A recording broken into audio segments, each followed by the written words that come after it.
Chapter 9. And he said to them, Truly I say to you, there are some standing here who will not taste death until they see the kingdom of God after it has come with power. And after 6 days Jesus took with him Peter and James and John, and led them up a high mountain by themselves.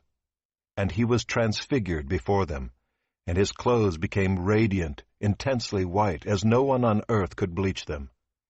And there appeared to them Elijah with Moses, and they were talking with Jesus. And Peter said to Jesus, Rabbi, it is good that we are here. Let us make 3 tents, one for you, and one for Moses, and one for Elijah. For he did not know what to say, for they were terrified. And a cloud overshadowed them, and a voice came out of the cloud, This is my beloved Son. Listen to him. And suddenly, looking around, they no longer saw anyone with them, but Jesus only. And as they were coming down the mountain, he charged them to tell no one what they had seen until the Son of Man had risen from the dead. So they kept the matter to themselves, questioning what this rising from the dead might mean. And they asked him, Why do the scribes say that first Elijah must come? And he said to them, Elijah does come first to restore all things. And how is it written of the Son of Man that he should suffer many things and be treated with contempt? But I tell you that Elijah has come, and they did to him whatever they pleased, as it is written of him. And when they came to the disciples, they saw a great crowd around them, and scribes arguing with them. And immediately all the crowd, when they saw him, were greatly amazed, and ran up to him and greeted him. And he asked them, What are you arguing about with them? And someone from the crowd answered him, Teacher, I brought my son to you, for he has a spirit that makes him mute. And whenever it seizes him, it throws him down, and he foams and grinds his teeth and becomes rigid. So I asked your disciples to cast it out, and they were not able.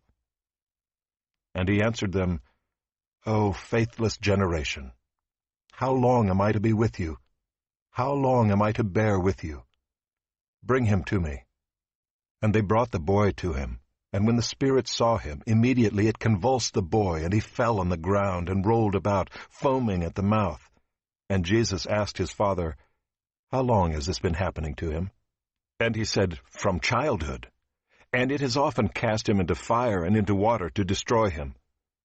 But if you can do anything, have compassion on us and help us. And Jesus said to him, If you can. All things are possible for one who believes. Immediately the father of the child cried out and said, I believe. Help my unbelief.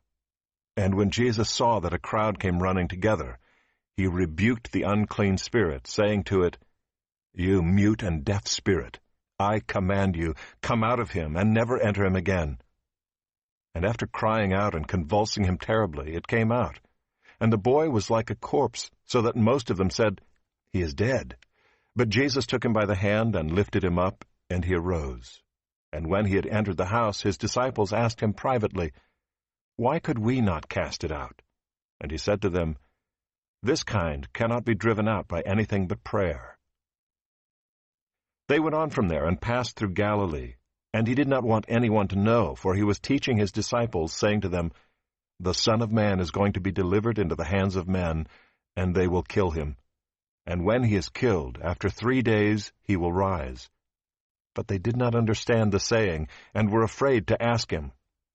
And they came to Capernaum, and when he was in the house, he asked them, What were you discussing on the way? But they kept silent, for on the way they had argued with one another about who was the greatest.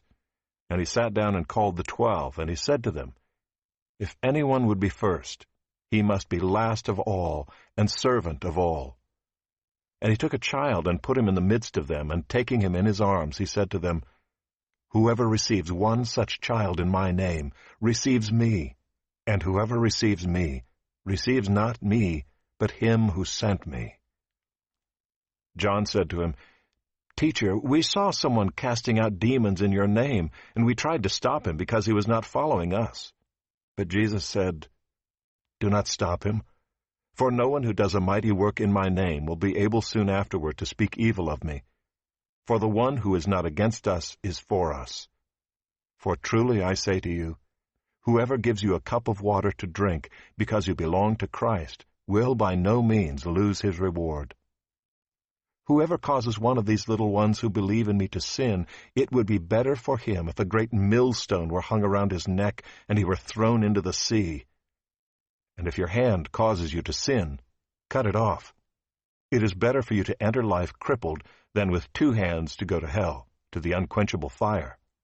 And if your foot causes you to sin, cut it off. It is better for you to enter life lame than with 2 feet to be thrown into hell. And if your eye causes you to sin, tear it out.